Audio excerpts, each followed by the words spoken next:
know your money is very important to you. We're going to show you exactly what you get when you buy a genuine leather belt. But what is a genuine leather belt? Lots of belts in stores have the word imprinted on the back, leather, or the clerk tells you it's a real leather belt. There are so many types of leather and other materials used in belts. So what does it mean by a real leather belt? The cattle hides are very thick, and the tannery usually splits the thickness into a number of layers. The top layer of the hide, which is closest to the animal's hair, is called top grain leather. The grain is only in this top layer of the hide. Top grain leather refers to both full grain leather and corrected grain leather. The layers under the top grain are called split leather. All of these layers are genuine leather, but are of vastly different qualities, strength, and cost. Let me explain the differences. Full grain leather is the best quality of leather. The full and untouched grain surface is present. Beautiful unique markings are visible, such as grain patterns, hair cells, and any natural healed scars. This is the strongest and most valuable layer of the hide.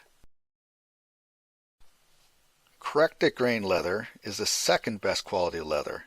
Excessive scars and scratches are buffed and sanded from the grain to remove imperfections. Typically, the tannery covers the surface with heavy pigmented finish coats, so the original grain is no longer visible.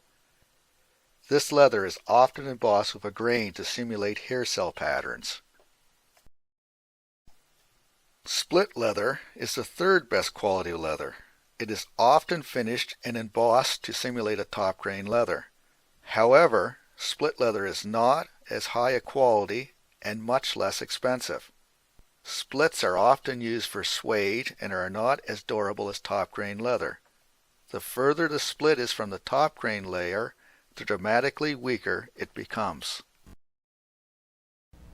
Over the years, we've had many customers come into our leather shop with belts purchased elsewhere that had broken after only wearing them for a few months. I saved some samples of these belts to show you how they are made. I'm going to show you the imprint on the back of some of these belts we were telling you about. This one says leather. This one says real leather. This one says genuine leather. This last one I have says genuine leather. Actually, this doesn't say genuine leather at all. It says genuine Lettner, whatever that is. The misspelled word tricks the eye into thinking it spells leather. Leather terms are often distorted and misused by marketers to impress buyers. Imprinted terms on products sometimes portray what you want to hear and often only refer to one material used to make the product. That imprint on the back of the belt that says real leather could really mean that the belt only has a paper-thin layer of split leather adhered to cardboard and vinyl. Let's see if the leather terms imprinted on the back of the belts just shown give you the correct expectation when we take these same belts apart. Most of these belt samples look like solid leather at first glance. I can see a grain pattern in the surface. You look at the edge, it looks like it's one solid piece. It's not until you start pulling it apart that you see what it's really made of. This one here has some sort of fibrous material in the middle. It just easily pulls apart and tears. This one here again, it's made up of several layers, some type of vinyl material on the top. Again, that fibrous material could be bonded leather, which will explain what it is later in the video. And then it has another piece of material on the back. It could be a leather split, but it's paper thin. It's not going to do anything for strength.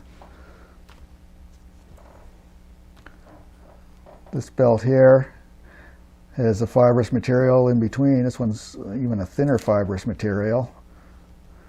And it's adhered to some type of vinyl fabric material and another thin material, fabric material on the top. And this one here looks like the whole thing's made out of a bonded leather, which tears just so easily.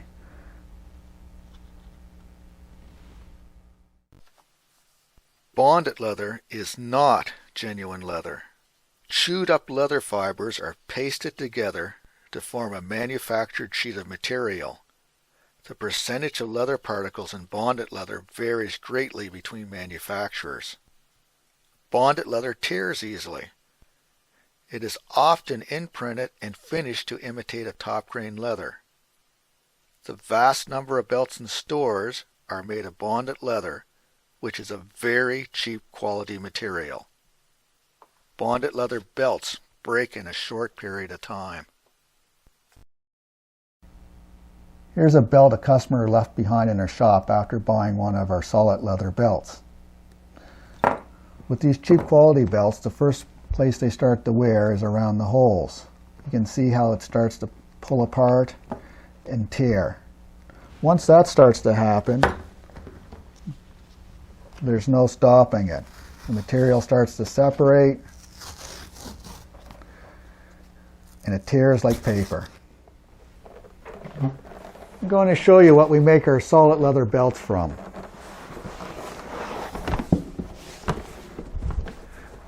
This is a piece of full grain cowhide before we dye it. This is one of our solid leather belts. The top surface has been dyed brown. The edge has been rounded with a beveling tool and dyed black. The underneath side is natural color and it's been treated with leather conditioners.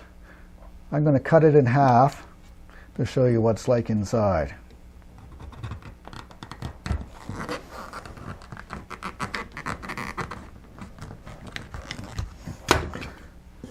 As you can see, it's solid all the way through. There's no bonded leather in it. There's no vinyl. There's no fabric. It's just solid, top full grain leather all the way through. Now watch what happens at the holes. I'm going to actually cut it at the hole.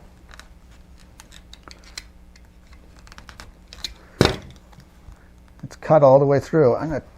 I can't even tear that.